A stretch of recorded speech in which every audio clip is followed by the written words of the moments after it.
The moment Jamal stepped into Tyler's mansion, he realized their friendship was built on a lie he never saw coming. But let me back up. Like most stories about teenage friendship, this one starts with something ordinary: homework. Specifically, AP chemistry homework that was kicking my butt. I'm Jamal, 17, junior at Roosevelt High. I generally overthink everything, which my mom says is both my greatest strength and most annoying quality. She's probably right.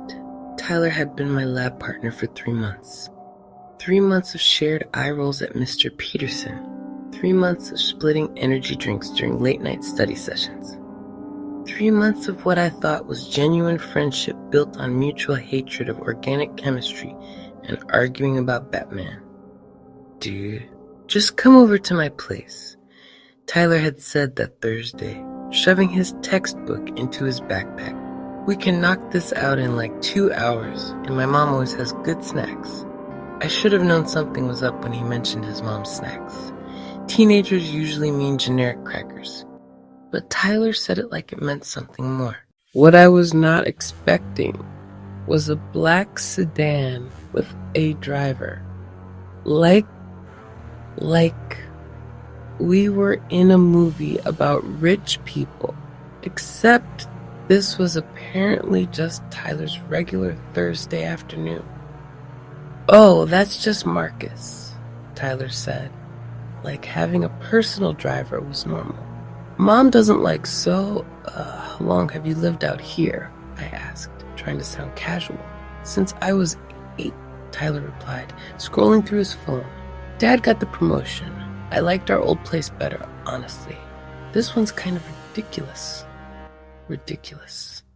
That's what he called it. When the car turned through iron gates that probably cost more than my dad's annual salary, I felt something shift in my chest and up to a house that wasn't really a house at all.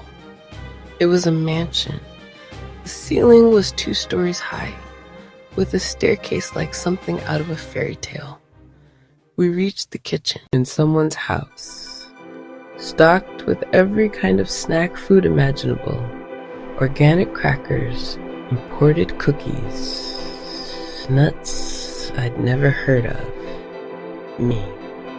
Like a tectonic plate moving, revealing a landscape this sudden. The chemistry homework, so important hours earlier, felt trivial now, overshadowed by the complex equations in my head. I watched Tyler work through molecular structures with the same focused intensity he always had. But he was also Tyler who lived in a mansion. Tyler who had a driver. Tyler who had never mentioned his regular apartment was a house with more bathrooms than my building had apartments. You okay? You've been staring at that same problem for like 10 minutes. How do you tell your friend you're having an existential crisis about your relationship? How do you explain you're questioning everything? Yeah, just thinking. How he'd always insisted on splitting costs, even though he could buy the store. How he'd listened to my money problems without making me feel or. Tyler looked.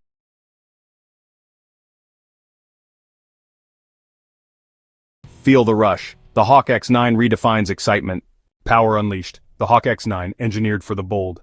Unleash the thrill. The Hawk X9 is here. This isn't just a car, it's your next addiction. Meet the all-new Hawk X9 where power meets precision. Engineered for those who crave control. Technology fingertips.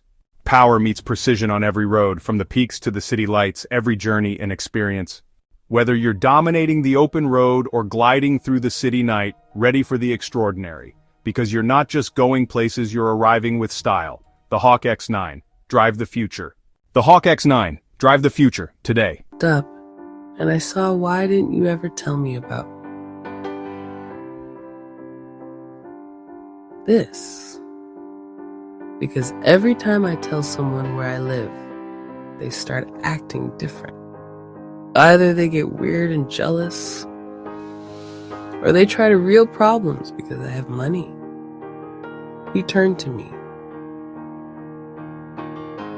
Vulnerable.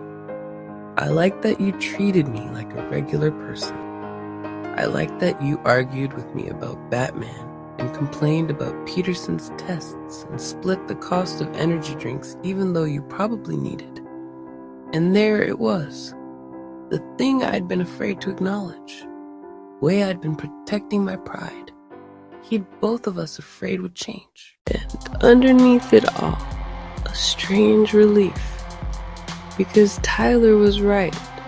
I had been treating him like a regular person.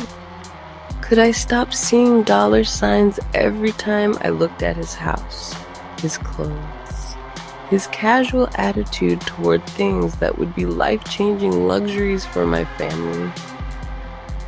I don't know how to do this, I admitted. I don't know how to be friends with someone who lives like this when I live like... And then everything changes. We sat in silence, the weight of our mutual confession settling between us. The chemistry homework lay forgotten, replaced by a more complex problem. How do you maintain a friendship across a gap so wide it might as well be a canyon? You know what's funny? Tyler said eventually. I was actually kind of relieved when you suggested studying at the library all those times. I thought maybe you'd figured it out and were trying to avoid this. We looked at each other and started laughing. We'd both been protecting each other from truths we thought would end our friendship, creating the distance we tried to avoid. So what now? I asked. Tyler picked up his pencil. I guess we figure out how to be honest. If you want to keep being friends. Did I want to keep being friends? Could I get past the weirdness of his wealth? Could I stop feeling like a charity case? Could I trust his friendship was genuine? It had just been friendship, pure and simple. Yeah, I want to keep being friends. Promise you'll never pay for my stuff because you feel sorry for me.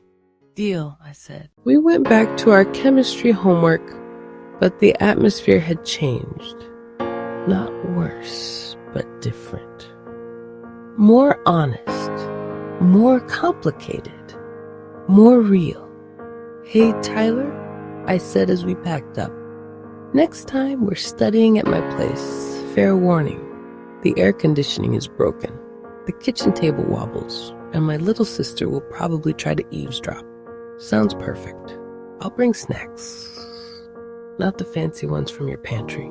Regular snacks, like gas station snacks. But I'm drawing the line at those cheese crackers that are basically orange dust. And just like that, we were back to being us. Different circumstances, same friendship. Thinking about the strange geography of friendship. Friendship isn't about having the same stuff or background. It's about finding someone who sees the world in a way that makes sense to you. But that didn't mean our friendship was fake or impossible. It just meant it was complicated.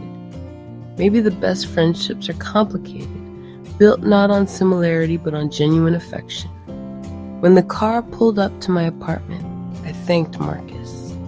I looked up at our second floor window, seeing the blue glow of the TV in my mom's shadow.